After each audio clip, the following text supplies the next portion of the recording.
بچوں کو پڑھائی کی طرف راغب کرنے کے لیے جھوٹا وعدہ کرنا کہ اگر تم اچھے نمبر سے پاس ہو گئے تو ہم تمہیں فلاں چیز دلائیں گے، کیسا ہے؟ دیکھیں یقیناً حرام اور گناہ کبیرہ ہے۔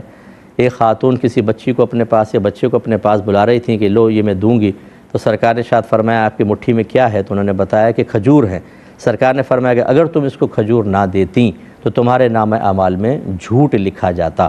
تو اس لیے اس طرح کے جھوٹے وعدے کر کے فرض کر لیں بچے کو آپ نے ترغیب دی، وہ پاس ہو گیا اور آپ بعد میں آپ نہیں کرتے ہیں، اس سے کیا نتیجہ نکلا؟ ایک تو آپ اس کی نظروں میں جھوٹے ہوئے، وعدہ خلاف ہوئے، آئندہ وہ آپ کو ٹرسٹ کے قابل نہیں سمجھے گا، ہو سکتا ہے کہ وہ دائرہ ادب سے باہر نکل آئے، بدتمیزی کرے، اس کی آخرت کا نقصان، اور پھر مطلب اس طرح کے جھوٹے وعدے کرنے کے بعد کیا آپ اپنا جو پہلا والا امیج ہے جو ایک اچھا بچے کے ذہن میں بنا تھا اس کو قائم رکھ سکیں گے؟